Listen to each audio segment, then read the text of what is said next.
ಸರ್ವೇಭ್ಯಃ ಶುಭದಿನಂ. ಎಲ್ಲರಿಗೂ ಶುಭದಿನ. ಅಸ್ಮಿನ್ ಸಂಸ್ಕೃತಕಕ್ಷಾಯಾಂ ವಯಂ ಜನನೀ ತುಲ್ಯವತ್ಸಲಾ ಇತಿ ಪಾಠಸ್ಯ ಅಭ್ಯಾಸಂ ಕುರ್ಮಃ. ಇವತ್ತಿನ ಸಂಸ್ಕೃತ ತರಗತಿಯಲ್ಲಿ ಜನನೀ ತುಲ್ಯವತ್ಸಲ ಅನ್ನುವ ಪಾಠವನ್ನು ಅಭ್ಯಾಸ ಮಾಡೋಣ. ಜನನಿ ಅಂದರೆ ತಾಯಿ, ತುಲ್ಯವತ್ಸಲ ಅಂದರೆ ಸಮಾನವಾದ ಪ್ರೀತಿ ಉಳ್ಳವಳು. ತಾಯಿ ಸಮಾನವಾದ ಪ್ರೀತಿ ಉಳ್ಳವಳು ಅನ್ನುವ ಒಂದು ಪಾಠ.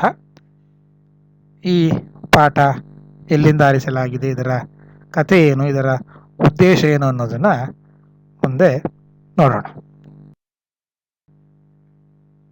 ಪ್ರಸ್ತುತೋಯಂ ಪಾಠ ಮಹರ್ಷಿ ವೇದವ್ಯಾಸ ವಿರಚಿತಸ್ಯ ಐತಿಹಾಸಿಕ ಗ್ರಂಥಸ್ಯ ಮಹಾಭಾರತಾಂತರ್ಗತಸ್ಯ ವನಪರ್ವಂ ಇತ್ಯತಃ ಗೃಹೀತಃ. ಇಯಂ ಕಥಾ ಸರ್ವೇಷು ಪ್ರಾಣಿಷು ಸಮದೃಷ್ಟಿ ಭಾವನಾ ಪ್ರಬೋಧಯತಿ. ಅಸ್ಯಾಹ ಅಭೀಪ್ಸಿತ ಅರ್ಥೋಸ್ತಿ ಯತ್ ಸಮಾಜೆ ವಿದ್ಯಮಾನಾನ್ ದುರ್ಬಲಾನ್ ಪ್ರಾಣಿನಃ ಪ್ರತ್ಯಪಿ ಮಾತುಃ ವಾತ್ಸಲ್ಯಂ ಪ್ರಕರ್ಷೇಣೇನೈವ ಭವತಿ ಇತಿ. ಪ್ರಸ್ತುತೋಯಂ ಪಾಠ, ಈಗ ನಿಮಗೆ ಏನು ಪಾಠವನ್ನು ಕೊಟ್ಟಿದೆ ಅದು ಮಹರ್ಷಿ ವೇದವ್ಯಾಸ ವಿರಚಿತಸ್ಯ, ಮಹರ್ಷಿಗಳಾದ ವೇದವ್ಯಾಸರು ಬರೆದಿರುವಂತಹ ಐತಿಹಾಸಿಕ ಗ್ರಂಥಸ್ಯ, ಇತಿಹಾಸವನ್ನು ಹೇಳುವಂತಹ ಒಂದು ಗ್ರಂಥ, ಮಹಾಭಾರತಾಂತರ್ಗತಸ್ಯ, ಮಹಾಭಾರತದಲ್ಲಿ ಬರುವಂತಹ 18 ಪರ್ವಗಳಲ್ಲಿ ಒಂದಾದ ವನಪರ್ವಂ ಇತ್ಯತಃ ಗೃಹೀತಃ. ವನಪರ್ವ ಅನ್ನುವ ಒಂದು ಪರ್ವದಿಂದ ಈ ಪಾಠವನ್ನು, ಈ ಕಥೆಯನ್ನು ಸಂಗ್ರಹಿಸಲಾಗಿದೆ. ಇಯಂ ಕಥಾ ಸರ್ವೇಷು ಪ್ರಾಣಿಷು ಸಮದೃಷ್ಟಿ ಭಾವನಾ ಪ್ರಬೋಧಯತಿ. ಈ ಪಾಠದಲ್ಲಿ ನಮಗೆ ಈ ಕಥೆ ಮುಖಾಂತರ ನಮಗೆ ಹೇಳಲಿಕ್ಕೆ ಹೊರಟಿರುವ ವಿಷಯ ಏನಪ್ಪ ಅಂತ ಹೇಳಿದರೆ, ಸರ್ವೇಷು ಪ್ರಾಣಿಷು, ಎಲ್ಲ ಪ್ರಾಣಿಗಳಲ್ಲಿ ಸಮದೃಷ್ಟಿ, ಸಮಾನವಾದ ದೃಷ್ಟಿ ಮತ್ತು ಭಾವನ ಅಂದರೆ ಯೋಚನೆ ಮಾಡುವಂಥ ಭಾವ, ಎಲ್ಲ ಪ್ರಾಣಿಗಳು ಒಂದೇ ಅನ್ನುವಂತಹ ಯೋಚನೆ ಮಾಡುವಂಥ ಭಾವ ಏನಿದೆ, ಇದನ್ನು ನಮಗೆ ಪ್ರಬೋಧ, ಇದನ್ನು ಹೇಳಿಕೊಡುವಂಥ ಒಂದು ಪಾಠ ಇದು. ಅಸ್ಯಾಹ ಅಭೀಪ್ಸಿತ ಅರ್ಥೋಸ್ತಿ ಅಂದರೆ ಈ ಪಾಠದ ಒಳ ತಿರುಳು ಏನಪ್ಪ ಅಂತ ಹೇಳಿದರೆ, ಯತ್ ಸಮಾಜೆ ವಿದ್ಯಮಾನ ದುರ್ಬಲಾನ್ ಪ್ರಾಣಿನಃ ಪ್ರತ್ಯಪಿ ಮಾತು ವಾತ್ಸಲ್ಯಂ ಪ್ರಕರ್ಷಣೆಯೂ ಭವತಿ.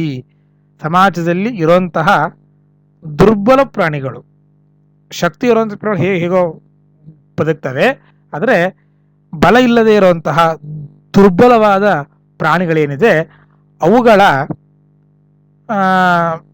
ಮೇಲೆ ತಾಯಿಗೆ ಇರುವಂತಹ ಸಮಾನವಾದ ಪ್ರೀತಿ, ಶಕ್ತಿ ಇರುವಂತಹ ಮಗು ಮೇಲೆ ಹೇಗಿರುತ್ತೋ ಹಾಗೇನೆ ಶಕ್ತಿ ಇಲ್ಲದೆ ಇರುವಂಥ ಮಗು ಮೇಲೂ ಸಹ ಅದೇ ರೀತಿಯಾದ ಪ್ರೀತಿ ಇರುತ್ತೆ ಅನ್ನೋದನ್ನ ಈ ಕಥೆ ಮುಖಾಂತರ ಹೇಳ್ತಾ ಇದ್ದಾರೆ.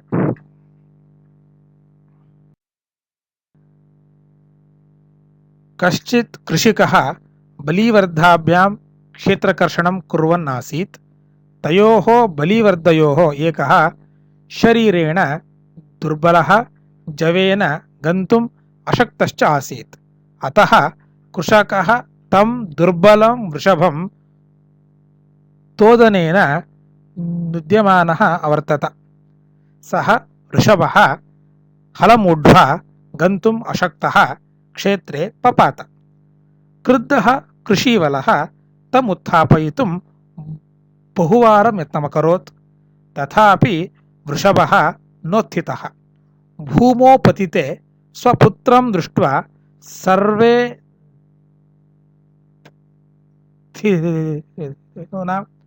ಮಾತುಃ ಸುರವೇಃ ನೇತ್ರಾಭ್ಯಾಂ ಅಶ್ರೂಣಿ ಆವಿರಾಸನ್. ಸುರ ಭೂರಿ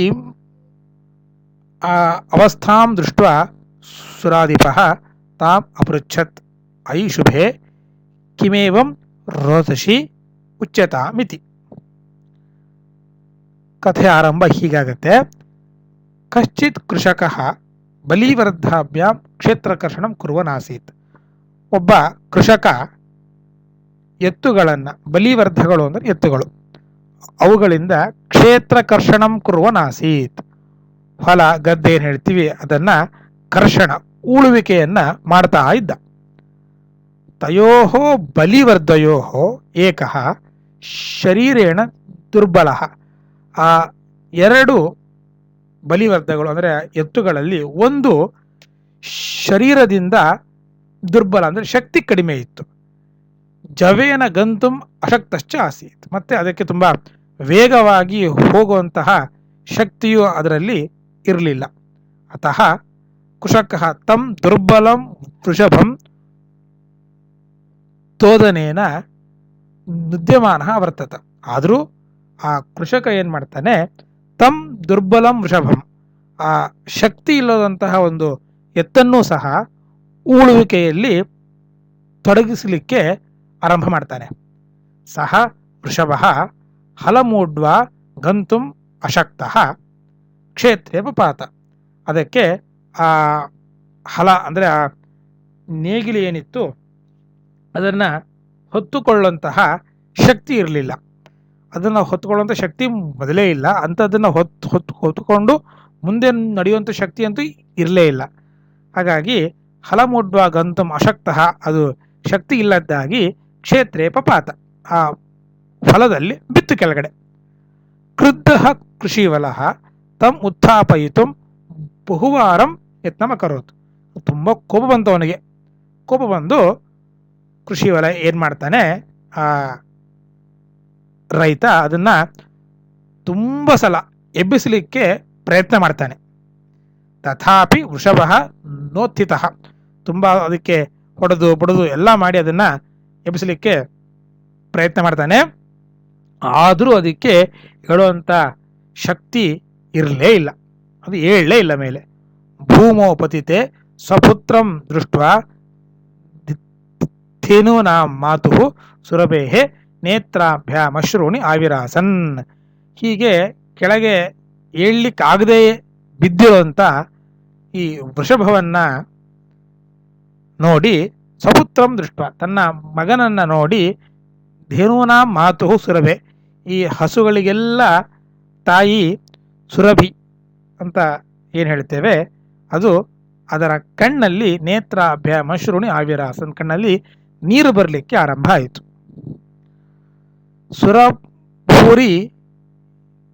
ಸುರಭೂರಿಂ ಇಮಾಂ ಅವಸ್ಥಾಂ ದೃಷ್ಟ,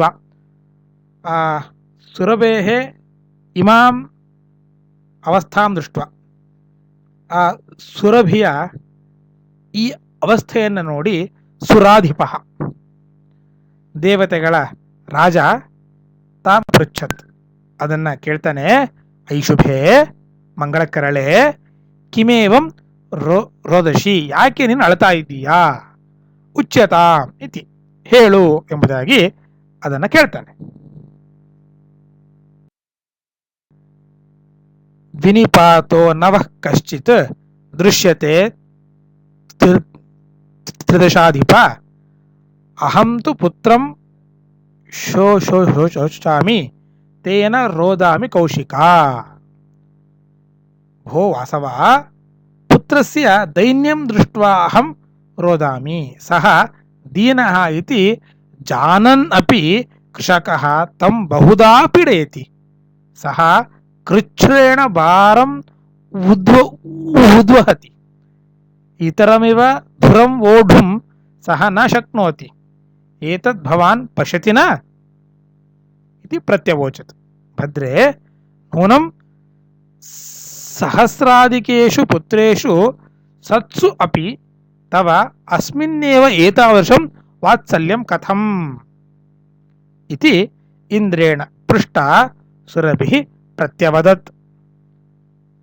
ಇಂದ್ರ ಕೇಳಿದ ತಕ್ಷಣ ಆ ಸುರಭಿ ಹೇಳುತ್ತೆ, ವಿನಿಪಾತಃ ನ ವಹ ಕಶ್ಚಿತ್ ದೃಶ್ಯತೆ ತ್ರಿದಶಾಧಿಪ, ನಿನಗೆ ದೇವತೆಗಳ ರಾಜನಾದ ಇಂದ್ರನೇ, ನಿನಗೆ ಆ ಹಸು, ಆ ಎತ್ತು ಬಿದ್ದಿರೋದು ಕಾಣಿಸ್ತಾ ಇಲ್ವಾ?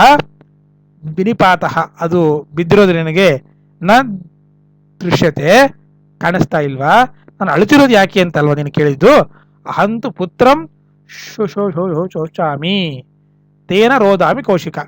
ಅದಕ್ಕೆ ದುಃಖ ಆಗ್ತಾ ಇದೆ ಪಾಪ, ಅದಕ್ಕೋಸ್ಕರ ನನಗೂ ಅಳು ಬರ್ತಾ ಇದೆ ಅಂಥೇಳಿ ಆ ಸುರಭಿ ಹೇಳುತ್ತೆ. ಓ ವಾಸವ, ದೇವತೆಗಳ ರಾಜನಾದ ಇಂದ್ರನೇ, ಪುತ್ರಸ್ಯ ದೈನ್ಯಂ ದೃಷ್ಟ ಅಹಂ ರೋದಾಮಿ. ನಾನು ಯಾಕೆ ಕಳೆದಿದ್ದೇನೆ ಅಂತ ನೀನು ಕೇಳಿದ್ದು, ನನ್ನ ಮಗನ ದೀನತೆಯನ್ನ, ಕಷ್ಟವನ್ನು ನೋಡಿ ನಾನು ಅಳ್ತಾ ಇದ್ದೇನೆ. ಸಹ ದೀನಃ ಇತಿ ಜಾನನ್ನಪಿ, ಆ ಕೃಷಕನಿಗೆ ಗೊತ್ತು ಈ ಎತ್ತಿನ ಕೈಲಿ ಕೆಲಸ ಮಾಡುವಂತ ಶಕ್ತಿ ಇಲ್ಲ ಅಂತ, ಅದು ಗೊತ್ತಿದ್ರೂ ಬಹುಧಾ ಪೀಡಯತಿ, ಅದಕ್ಕೆ ತುಂಬ ಹಿಂಸೆಯನ್ನು ಕೊಡ್ತಾ ಇದ್ದಾನೆ. ಸಹ ಕೃಚ್ಛ್ರೇಣ ಭಾರಂ ಉದ್ವಹತಿ, ಬೇರೆ ಎತ್ತುಗಳ ತರ ಇದು ದೃಢವಾದ ಕಾಯ ಇಲ್ಲ ಇದಕ್ಕೆ, ಹಾಗಾಗಿ ತುಂಬಾ ಕಷ್ಟಪಟ್ಟು ಭಾರವನ್ನು ಹೊರತಾ ಇದೆ. ಇತರಮಿವ ಧುರಂ ಓಡು ನ ಶಕ್ನೋತಿ, ಬೇರೆ ಹಸುಗಳ ತರ ಎತ್ತಿನ ತರ ಇದಕ್ಕೆ ಭಾರವನ್ನು ಹೊರುವಂತ ಶಕ್ತಿ ಇಲ್ಲ. ಏತದ್ ಭವಾನ್ ಪಶ್ಯತಿನ, ಕಾಣಿಸ್ತಾ ಇಲ್ವಾ ನಿನಗಿದು? ಪ್ರತ್ಯವೋಚತ್ ಅಂತ ಸುರಭಿ ಹೇಳತ್ತೆ. ಅವಾಗ ಮತ್ತೆ ಇಂದ್ರ ಹೇಳ್ತಾನೆ, ಭದ್ರೆ ಮಂಗಳಕರಳೆ ನೂನಂ ಸಹಸ್ರ ಅಧಿಕೇಶು ಪುತ್ರೇಶು, ನಿನಗೆ ಸಾವಿರಾರು ಜನ ಮಕ್ಕಳಿದ್ದಾರೆ. ಸತ್ಸು ಅಪಿ ಇದ್ರು, ಅಸ್ಮಿನ್ನೇವ ಏತಾದೃಶಂ ವಾತ್ಸಲ್ಯಂ ತವ ಕಥಂ, ಈ ಹಸು ಈ ಎತ್ತಿನ ಮೇಲೇನೆ ಅಷ್ಟೊಂದು ಪ್ರೀತಿ ಯಾಕೆ ನಿನಗೆ ಅಂತ ಕೇಳಿದ್ರೆ, ಇದು ಇಂದ್ರೇಣ ಪೃಷ್ಟ ಸುರಭಿ ಪ್ರತ್ಯವದತ್.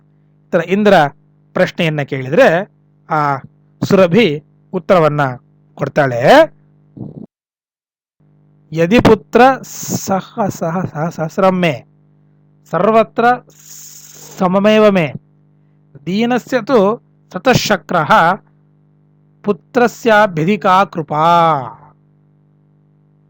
ಬಹೂನ್ಯಪತ್ಯಾನಿ ಮೇ ಸಂತಿ ಇತಿ ಸತ್ಯಂ ತಥಾಪಿ ಅಹಂ ಏತಸ್ಮಿನ್ ಪುತ್ರೇ ವಿಶಿಷ್ಯ ಆತ್ಮವೇದನಂ ಅನುಭವಾಮಿ ಯತೋ ಹಿ ಅಯಂ ಅನ್ಯೇಭ್ಯಃ ದುರ್ಬಲಃ ಸರ್ವೇಷು ಅಪತ್ಯೇಷು ಜನನಿ ತುಲ್ಯವತ್ಸಲ ಏವ ತಥಾಪಿ ದುರ್ಬಲೇ ಹೃತೆ ಮಾತುಃ ಅಭ್ಯಧಿಕಾ ಕೃಪಾ ಸಹಜೈವ ಇತಿ. ಸುರಭಿವಚನಂ ಶ್ರುತ್ವಾ ಭೃಶಂ ವಿಸ್ಮಿತಃ ಅಖಂಡಲಸ್ಯಾಪಿ ಹೃದಯಂ ಅದ್ರವತ್. ಸ ಚ ತಾಂ ಏವಂ ಸಾಂತ್ವಯತ್, ಗಚ್ಚ ವತ್ಸೆ ಸರ್ವಂ ಭದ್ರಂ ಜಾಯೇತ. ಆ ಇಂದ್ರನ ಪ್ರಶ್ನೆಗೆ ಆ ಸುರಭಿ ಉತ್ತರವನ್ನ ಕೊಡ್ತಾಳೆ ಹೀಗೆ, ಯದಿ ಪುತ್ರ ಸಹಸ್ರಮ್ಮೆ, ಹೌದು ನೀವು ಹೇಳಿರ್ತಾರೆ ನನಗೆ ಸಾವಿರಾರು ಜನ ಮಕ್ಕಳಿದ್ದಾರೆ, ಸರ್ವತ್ರ ಸಮಮೇವಮೇ ಎಲ್ಲರಲ್ಲೂ ಒಂದೇ ರೀತಿಯಾದ ಪ್ರೀತಿಯನ್ನು ನಾನು ತೋರಿಸ್ತಾ ಇದ್ದೇನೆ. ಶಕ್ರ ಇಂದ್ರನೇ, ದೀನಸ್ಯತು ಸತಃ, ಯಾರು ತುಂಬಾ ಕಷ್ಟದಲ್ಲಿರ್ತಾರೋ, ಕಷ್ಟದ ಪರಿಸ್ಥಿತಿಯಲ್ಲಿ ಇರ್ತಾರೋ, ಪುತ್ರಸ್ಯ ಅಭ್ಯಧಿಕಾ ಕೃಪಾ, ಅಂತಹ ಮಕ್ಕಳ ಮೇಲೆ ನನಗೆ ಸ್ವಲ್ಪ ಜಾಸ್ತಿ ಪ್ರೀತಿ ಇರುತ್ತೆ. ಎಲ್ಲರಲ್ಲೂ ಈಕ್ವಲ್ ಆದಂತಹ ಪ್ರೀತಿ ಇದ್ರೂ ಒಂದು ಸ್ವಲ್ಪ ಕಷ್ಟದಲ್ಲಿರುವಂತಹ ಎತ್ತು ಹಸು ಯಾವುದಾದ್ರೂ ಇದ್ರೆ ಅದರ ಮೇಲೆ ಮಾತ್ರ ಸ್ವಲ್ಪ ನನಗೆ ಹೆಚ್ಚಾದ ಪ್ರೀತಿ ಖಂಡಿತ ಇರುತ್ತೆ. ಅದನ್ನೇ ಹೇಳ್ತಾ ಇದ್ದಾರೆ, ಬಹೂನಿ ಅಪತ್ಯಾನಿ ಮೇ ಸಂತಿ ಇತಿ ಸತ್ಯಂ. ಹೌದು, ನೀವು ಹೇಳಿದಾಗೆ ನನಗೆ ಬಹೂನಿ ಅಪತ್ಯಾನಿ, ತುಂಬ ಜನ ಮಕ್ಕಳು ಇದ್ದಾರೆ, ಅದು ಸತ್ಯ, ಕರೆಕ್ಟ್ ನೀವು ಹೇಳಿದ್ದು. ತಥಾಪಿ ಅಹಂ ಏತಸ್ಮಿನ್ ಪುತ್ರೇ ವಿಶಿಷ್ಯೆ, ಈ ಮಗುವಿನಲ್ಲಿ ಮಾತ್ರ ನನಗೆ ಸ್ವಲ್ಪ ಜಾಸ್ತಿ ಪ್ರೀತಿ ಇದೆ. ಆತ್ಮವೇದನಾ ಅನುಭವಾಮಿ, ಯಾಕೆಂದ್ರೆ ಈ ಮಗ ನನಗೆ ನೋವಾದ, ನನಗೂ ಜಾಸ್ತಿ ಸ್ವಲ್ಪ ನೋವಾಗುತ್ತೆ. ಯತೋ ಹಿ ಅನ್ಯೇಭ್ಯೋ ಅಯಂ ದುರ್ಬಲ, ಬೇರೆ ಹಸುಗಳಿಗಿಂತ ಎತ್ತುಗಳಿಗಿಂತ ಇದು ಸ್ವಲ್ಪ ದುರ್ಬಲವಾಗಿದೆ, ಶಕ್ತಿಹೀನವಾಗಿದೆ. ಸರ್ವೇಷು ಅಪತ್ಯೇಷು ಜನನಿ ತುಲ್ಯವತ್ಸಲ ಏವ. ಹೌದು, ನೀವು ಹೇಳಿದ ಹಾಗೆ ಎಲ್ಲ ಮಕ್ಕಳಲ್ಲೂ ತಾಯಿಗೆ ಸಮಾನವಾದ ಪ್ರೀತಿ ಇರುತ್ತೆ. ತಥಾಪಿ ಹಾಗಿದ್ರು ದುರ್ಬಲೆ ಸುತೆ ಮಾತು ಅಭ್ಯಧಿಕಾ ಕೃಪ ಸಹಜೈವ. ಅಷ್ಟಾದ್ರೂ ಸ್ವಲ್ಪ ಶಕ್ತಿ ಕಡಿಮೆ ಇರುವಂತ, ಏನಾದರೂ ಸ್ವಲ್ಪ ಕುಂದು ಕೊರತೆಗಳು ಇರುವಂತಹ ಮಗ ಇದ್ರೆ ಅದರಲ್ಲಿ ಸಹಜವಾಗಿ ನ್ಯಾಚುರಲ್ ಆಗಿ ಆ ಮಗನ ಮೇಲೆ, ಆ ಮಗುವಿನ ಮೇಲೆ ತಾಯಿಗೆ ಸ್ವಲ್ಪ ಹೆಚ್ಚಿನ ಕರುಣೆ, ಪ್ರೀತಿ ಅನ್ನೋದು ಇದ್ದೇ ಇರುತ್ತೆ. ಸುರಭಿ ವಚನಂ ಶ್ರುತ್ವ ಪೃಷಂ ವಿಸ್ಮಿತಃ. ಈ ತಾಯಿಯ ಮಾತನ್ನ, ಸುರಭಿಯ ಮಾತನ್ನ ಕೇಳಿ ಇಂದ್ರನಿಗೆ ಆಶ್ಚರ್ಯ ಆಯಿತು. ಅಖಂಡಲಸ್ಯಾಪಿ ಹೃದಯ ಅದ್ರವತ್. ತುಂಬಾ ಗಟ್ಟಿ ಮನಸ್ಸು ಇಂದ್ರನದ್ದಾದರೂ ಅವನಿಗೆ ತುಂಬಾ ಮನಸ್ಸಿಗೆ ಅವನ ಹೃದಯ ಕರಗಿ ಹೋಯಿತು. ಅಷ್ಟು ಆ ಅದ್ಭುತವಾದ ಮಾತನ್ನ ಸುರಭಿ ಇಂದ್ರನಿಗೆ ಹೇಳ್ತಾಳೆ. ಸಚ ತಾಂ ಏವಂ ಅಸಾಂತ್ವಯತ್. ಈ ಮಾತನ್ನ ಕೇಳಿ ಇಂದ್ರ ಆ ಸುರಭಿಗೆ ಹೇಳ್ತಾನೆ, ಸಮಾಧಾನ ಮಾಡ್ತಾನೆ. ಗಚ್ಚವತ್ಸೆ, ಸರಿ ಈಗ ನೀನು ಹೊರಡು. ಸರ್ವಂ ಭದ್ರಂ ಜಾಯೇತ, ಎಲ್ಲವೂ ಒಳ್ಳೆಯದೇ ಆಗತ್ತೆ ನಿನಗೆ ಅಂತ ಹೇಳಿ ಆ ಸುರಭಿಯನ್ನ ಕಳಿಸಿಕೊಡ್ತಾನೆ. ಅಚಿರಾದೇವ ಚಂಡವಾತೇನ ಮೇಘರವೇಶ ಸಹ ಪ್ರವರ್ಷ ಸಮಜಾಯತ. ಲೋಕಾನಾಂ ಪಶ್ಯತಾಮೇವ ಸರ್ವತ್ರ ಜಲೋಪಪ್ಲವಃ ಸಂಜಾತಃ. ಕೃಷಕಃ ಹರ್ಷಾತಿರೇಕೇಣ ಕರ್ಷಣ ವಿಮುಖಃ ಸನ್ ವೃಷಭೌ ನೀತ್ವಾ ಗೃಹಮಗಾತ್. ಅಪತ್ಯೇಷು ಚ ಸರ್ವೇಷು ಜನನಿ ತುಲ್ಯವತ್ಸಲ ಪುತ್ರೇ ದೀನೇತು ಸಾ ಮಾತಾ ಕೃಪಾ ದಯಾ ಭವೇತ್. ಕೃಪಾ ದಯಾ ಭವೇತ್. ಇಷ್ಟು ಆ ಇಂದ್ರ ಆ ಸುರಭಿಗೆ ಸಾಂತ್ವನ ಮಾಡಿ, ಸಮಾಧಾನ ಮಾಡಿ ಆ ಸುರಭಿಯನ್ನ ಕಳಿಸಿಕೊಡ್ತಾನೆ. ಅಚಿರಾದೇವ, ಆ ಕೆಲವೇ ಕ್ಷಣಗಳಲ್ಲಿ ಚಂಡವಾದ ದೊಡ್ಡದಾಗಿ ಗಾಳಿ ಬರುತ್ತೆ. ಮತ್ತೆ ಮೇಘರವೈಹಿ, ಮೇಘದ ಶಬ್ದ ಅಂದರೆ ಗುಡುಗು ಬರುತ್ತೆ ಜೋರಾಗಿ. ಪ್ರವರ್ಷ ಸಮಜಾಯತ, ಮಳೆಯೂ ಸಹ ಬರುತ್ತೆ. ಜನರು ನೋಡ್ತಾ ಇದ್ದ ಹಾಗೇನೆ ಲೋಕಾನಾಂ ಪಶ್ಯತಾಮೇವ, ಜನರು ನೋಡ್ತಾ ಇರಬೇಕಾದ್ರೆ ಸರ್ವತ್ರ ಜಲೋಪಪ್ಲವ ಸಂಜಾತಃ, ಎಲ್ಲ ಕಡೆ ನೀರು ಅನ್ನೋದು ಸಮೃದ್ಧವಾಗಿ ಬರೋದು ನಮಗೆ ಅಲ್ಲೆಲ್ಲರಿಗೂ ಕಾಣುತ್ತೆ. ಕೃಷಕಃ ಹರ್ಷಾತಿರೇಕೇಣ ಕರ್ಷಣ ವಿಮುಖ ಸನ್ ವೃಷಭೋ ನೀತ್ವ ಗೃಹಮಗಾತ್. ಈ ತರ ಆ ಕೃಷಕ ಮಳೆ ಬರೋದನ್ನ ನೋಡಿ ಅತ್ಯಂತ ಖುಷಿಯಾಗುತ್ತೆ ಅವನಿಗೆ. ಖುಷಿಯಾಗಿ ಆ ಕರ್ಷಣ ಮಾಡ್ತಾ ಇದ್ದ, ಅಂದ್ರೆ ಆ ಹೊಲವನ್ನು ಅವನು ಉಳುತ್ತಾ ಇದ್ದ. ಆ ಹೊಲ ಉಳುವಿಕೆಯನ್ನ ಬಿಟ್ಟು ಆ ಎರಡು ಎತ್ತುಗಳನ್ನ ಕರೆದುಕೊಂಡವನು ಮನೆಗೆ ಹೋಗ್ತಾನೆ ವಾಪಸ್. ಅಪತ್ಯೇಷು ಚ ಸರ್ವೇಷು ಜನನಿ ತುಲ್ಯವತ್ಸಲ. ಎಲ್ಲ ಮಕ್ಕಳಲ್ಲೂ ತಾಯಿಗೆ ಸಮಾನವಾದ ಪ್ರೀತಿ ಇದ್ರೂ ಪುತ್ರೇ ದೀನೇತು ಸಾಮಾತ ಕೃಪಾ ದಯಾ ಭವೇತ್. ಸ್ವಲ್ಪ ಕಷ್ಟದಲ್ಲಿರುವಂತ ಮಕ್ಕಳನ್ನು ಕಂಡಾಗ ತಾಯಿಗೆ ಸ್ವಲ್ಪ ಹೆಚ್ಚಾದ ಪ್ರೀತಿ ಅನ್ನೋದು ಇದ್ದೇ ಇರುತ್ತೆ. ಅಂದ್ರೆ ಆ ಮಕ್ಕಳ ಮೇಲೇನೂ ಅಷ್ಟೇ ಪ್ರೀತಿಯನ್ನು ತೋರಿಸ್ತಾ, ಬೇರೆ ಮಕ್ಕಳ ಮೇಲೇನೂ ಅಷ್ಟೇ ಪ್ರೀತಿಯನ್ನು ತೋರಿಸ್ತಾ ತಾಯಿ ಸ್ವಲ್ಪ ತನ್ನ ಕೆಲಸವನ್ನು ತಾನು ಮಾಡ್ತಾ ಇರ್ತಾಳೆ ಅನ್ನೋದನ್ನ ಈ ಕಥೆಯಲ್ಲಿ ಹೇಳ್ತಾ ಇದ್ದಾರೆ. ಹಾಗಾಗಿ ಈ ಕಥೆಯ ಮುಖಾಂತರ ನಮಗೆ ತಾಯಿಗೆ ಸಮಾನವಾದ ಪ್ರೀತಿ ಇದ್ರೂ ಸ್ವಲ್ಪ ದುರ್ಬಲರಾದವರಲ್ಲಿ ಅವರನ್ನ ಪ್ರೋತ್ಸಾಹ ಮಾಡಲಿಕ್ಕೆ ಬೇಕಾದ ಎಲ್ಲ ಕೆಲಸವನ್ನ ತಾಯಿ ಮಾಡೇ ಮಾಡ್ತಾಳೆ. ಅದು ಪ್ರಾಣಿಗಳಾಗಿರಲಿ, ಪಕ್ಷಿಗಳಾಗಿರಲಿ, ಯಾವುದೇ ರೀತಿಯ ಜೀವಿಗಳಾಗಿದ್ರೂ ಸಹ ಆ ಕೆಲಸವನ್ನ ತಾಯಿಯಾದವಳು ಮಾಡೇ ಮಾಡ್ತಾಳೆ ಅನ್ನೋದನ್ನ ಈ ಕಥೆಯ ಮುಖಾಂತರ ವೇದವ್ಯಾಸರು ನಮಗೆಲ್ಲ ತಿಳಿಸಿಕೊಟ್ಟಿದ್ದಾರೆ.